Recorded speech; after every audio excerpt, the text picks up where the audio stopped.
നമസ്കാരം. പുതിയ വീഡിയോയിലേക്ക് ഏവർക്കും സ്വാഗതം.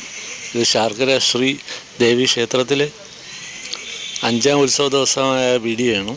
അന്നത്തെ ദിവസം കഥകളിയായിരുന്നു മെയിനായിട്ടുണ്ടായിരുന്നത്. കൂടാതെ കുറച്ച് നാടോടി നൃത്തം പോലുള്ള കലാപരിപാടികളൊക്കെ ഉണ്ടായിരുന്നു സ്റ്റേജിൽ.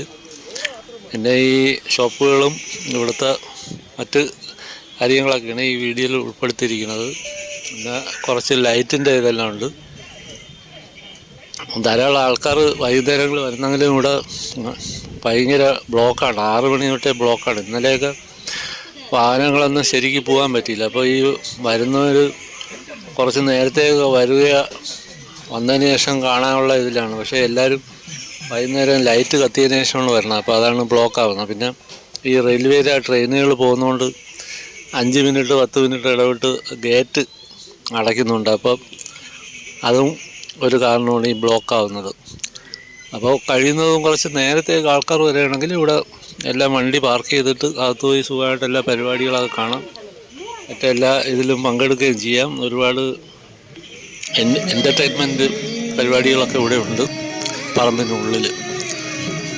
അപ്പോൾ ഇന്ന് 7ാം ഉത്സവമാണ്. ഇന്ന് അന്നദാനം ഉണ്ടായിരുന്നു ഉച്ചയ്ക്ക്. അതേപോലെ തന്നെ വൈകുന്നേരം പരിപാടികളെല്ലാം ഉണ്ട്. പിന്നെ കൂടാതെ നമ്മളെ ഈ അമൃത ടി-വിയിലും ഈ മറ്റ് ചാനലുകളിലെല്ലാം പാട്ടുപാടിയ അത് ഈ ഫ്ലവേഴ്സ് ചാനലിലെല്ലാം പാട്ടുപാടിയ ഒരു കുട്ടിയുടെ പ്രോഗ്രാം ഗാനമേളയാണെന്ന് റിച്ചുകുട്ടൻ്റെ. അപ്പോൾ അതുകൊണ്ട് ഇന്ന് എന്തായാലും വളരെയധികം ആൾക്കാർ വരുമെന്നാണ് പ്രതീക്ഷിക്കുന്നത് റിച്ചുകുട്ടനെ കാണാനായിട്ട്. അപ്പോൾ ഇന്ന് അത് 9:30 മണിക്കാണ്. അതിന് മുമ്പായിട്ട് കുറച്ച് സ്റ്റേജ് പരിപാടികൾ ഇവിടെ അറേഞ്ച് ചെയ്തിട്ടുണ്ട്.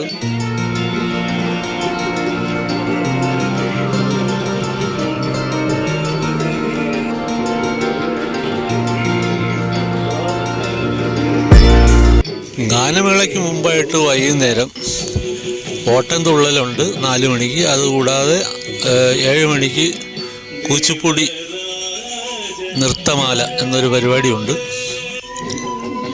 അതുപോലെ തന്നെ വയലിൻ കച്ചേരി ഉണ്ടായിരിക്കുന്നതാണ്. അപ്പോൾ ഇതൊക്കെ ഇടയ്ക്കിടയ്ക്കുള്ള ഒരേ മണിക്കൂർ ഇടവിട്ടുള്ള പരിപാടികളാണ്. മേജറായിട്ടുള്ളൊരു പരിപാടി എന്ന് പറയാൻ ഇന്ന് ഗാനമേളയാണ് 9:30 മണിക്കുള്ളത്.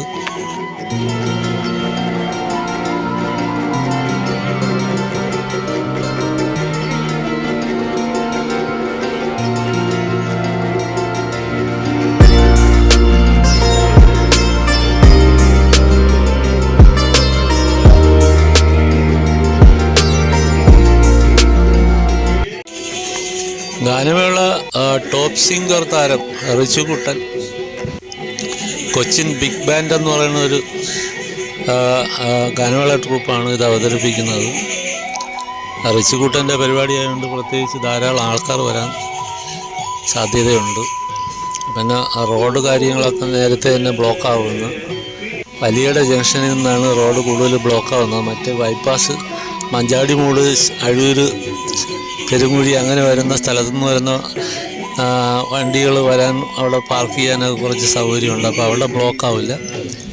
ഈ ചിറയൻകീഴ് ശാർക്കരന്ന് വലിയട വഴി പോകുന്ന റോഡിലാണ് ധാരാളം ബ്ലോക്ക് വരുന്നത്. കാരണം ഇവിടെയാണ് ഏറ്റവും കൂടുതൽ സീരിയൽ ഇലൂമിനേഷൻ ലൈറ്റുകൾ അറേഞ്ച് ചെയ്തിട്ടിരിക്കുന്നത്. അപ്പോൾ ഇത് കാണാനാണ് കൂടുതൽ ആൾക്കാർ ഈ സൈഡിൽ വരുന്നത്. അപ്പോൾ ഇതൊക്കെയാണ് ഇന്നത്തെ വീഡിയോ കണ്ട് ഇഷ്ടപ്പെട്ടാൽ നിങ്ങൾ ഒന്ന് ലൈക്ക് ചെയ്ത് സപ്പോർട്ട് ചെയ്യുക, സബ്സ്ക്രൈബ് ചെയ്യുക. വീണ്ടും കാണാം. അടുത്ത വീഡിയോയ്ക്കായി കാത്തിരിക്കുക. അതുവരെയ്ക്കും നന്ദി, നമസ്കാരം.